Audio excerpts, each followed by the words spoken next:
Masalang kakaabot din. Namaligi ko dito sa lamas. Sa kulungan magdiriwang ng kaarawan si Jem, na target ng Regional Police Drug Enforcement Unit 10, ito ay matapos siyang mahuli sa isang operasyon ng drug buy-bust sa Pinikitan, Kamaman-an, Cagayan de Oro. Nahuli rin ang kasintahan ni Jem na si Sweetie, isang cashier sa isang mall dito sa lungsod.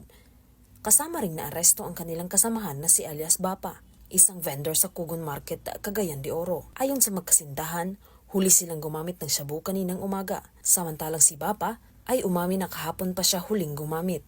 Aniya, inutusan lamang siyang hawakan ang halos kalahating bilyong halaga ng hinihinalang shabu. Napag-alamang si Jem ay dati nang nahuli ng PDEA, ngunit nakalaya rin kalaunan. Ayaw natin na mamayagpag ang illegal na droga dito sa Region 10. Kaya nga napakarami ng ating nahuli. So tuloy-tuloy ang ating kampanya at talagang we're trying to give all our efforts. We're trying to get the support of our other local government units and agencies na talagang i-address natin itong droga. So again, papasalamat kami sa ating community sa pagsuporta sa atin. Naharap ang suspect sa kasong paglabag sa RA 9165 o Comprehensive Dangerous Drugs Act of 2002. Tuloy sa pagsasagawa ng operasyon kontra illegal na droga at anumang krimen para mapanatiling payapa at litas ang kanilang nasasakupang mga komunidad.